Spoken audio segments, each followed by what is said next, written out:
Donald Trump एक बार फिर America के राष्ट्रपति बनेंगे। अमेरिका में डोनाल्ड ट्रंप को एक बार फिर चुनाव में जीत हासिल हुई है। वह अवैध प्रवासियों को निकालने की बात लगातार कहते रहे हैं। इसके अलावा उनकी प्राथमिकताओं में बच्चों को अमेरिका में जन्म के कारण ऑटोमेटिक रूप से मिलने वाली नागरिकता को खत्म करना है।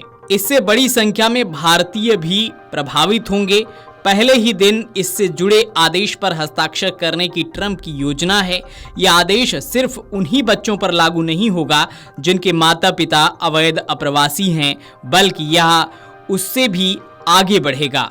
ड्राफ्ट में लिखा है कि बच्चों को नागरिकता के लिए माता या पिता में से किसी एक के पास अमेरिकी नागरिकता या स्थायी निवास परमिट होना चाहिए। कार्यकारी आदेश के ड्राफ्ट में कहा गया है कि यह अमेरिका संविधान के 14वें संशोधन की सही व्याख्या कर रहा है। इमिग्रेशन से जुड़े अधिवक्ताओं का मानना है कि ऐसा नहीं है और यदि कार्यकारी आदेश पारित हो जाता है तो इसे अदालत में चुनौती दी जाएगी।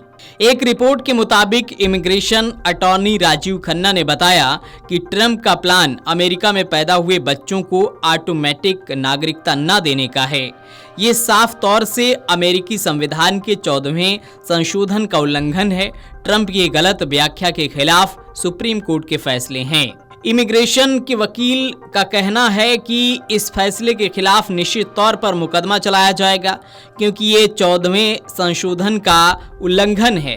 हमें देखना होगा कि अमेरिका में कानूनी रूप से रहने वाले लोगों के बच्चों को बाहर करने के लिए किस हद तक जाते हैं। ये फैसला भारतीय प्रवासियों के लिए बड़ा झटका होगा। एक रिसर्च के मुताबिक अमेरिका में लगभग 48 लाख भारतीय अमेरिकी रहते हैं, जिनमें से 16 लाख अमेरिका में पैदा हुए हैं। यह आदेश पारित होने के बाद आगे चलकर भारतीय दंपत्तियों जिनमें से किसी के पास भी अमेरिकी नागरिकता या ग्रीन कार्ड नहीं है, उनके बच्चे ऑटोमेटिक नागरिकता के पात्र नहीं होंगे। जब भी ग्रीन कार्ड के आवंटन की बात आती है तो भारतीयों को कम प्राथमिकता मिलती है। H-1B वीजा पर अमेरिका में काम करने वाले कई लोगों का आवंटन दशकों से लंबित है। उदाहरण के लिए जब रोजगार से जुड़े ग्रीन कार्ड की बात आती है तो कुल सीमा 1,40,000 प्रतिवर्ष है। इसके अतिरिक्त किसी भी देश के लोग कुल 7% से ज्यादा का ग्रीन कार्ड नहीं पा सकते हैं।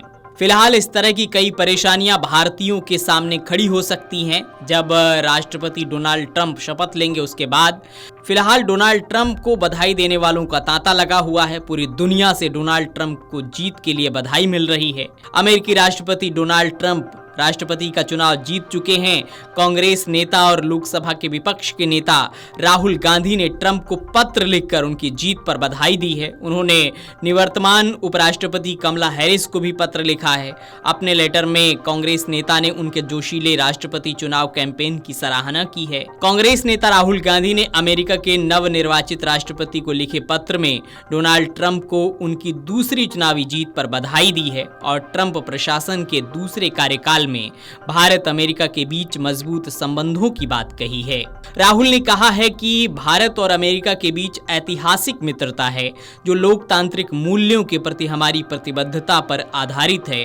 आपके नेतृत्व में हमें विश्वास है कि हमारे देश आपसी हितों के क्षेत्रों में सहयोग को और गहरा करेंगे। उन्होंने कहा, मुझे ये भी उम्मीद है कि हम भारतीयों और अमेरिकियों दोनों के लिए अवसरों और संभावनाओं का विस्तार करने की दिशा में काम करना जारी रखेंगे। राहुल गांधी ने अपने पत्र में कमला हैरिस की भी तारीफ की। उन्होंने लिखा, मैं आपके जोशीले राष्ट्रपति अभियान के लिए आपको बधाई देना चाहता हूं। तो इस तरह से राहुल गांधी ने जहां नवनिर्वाचित राष्ट्रपति डोनाल्ड ट्रंप को जीत की बधाई दी है, वहीं कमला हैरिस की भी तारीफ की है। साथ ही साथ अगर डोनाल्ड ट्रंप की बात करें तो तमाम देश डोनाल्ड ट्रंप को बधाई दे रहे हैं। पुतिन ने भी बधाई दी है और पाकिस्तान की तरफ से भी डोनाल्ड ट्रंप को बधाई पहुंची है। Video desk Amar Ujala. अगर आप ये वीडियो YouTube पर देख रहे हैं तो हमारे चैनल को सब्सक्राइब कर बेल आइकन दबाएं और Facebook पर देख रहे हैं तो हमारे पेज को लाइक करें। 8 मिलियन प्लस सब्सक्राइबर, आपके इस भरोसे के लिए बहुत धन्यवाद।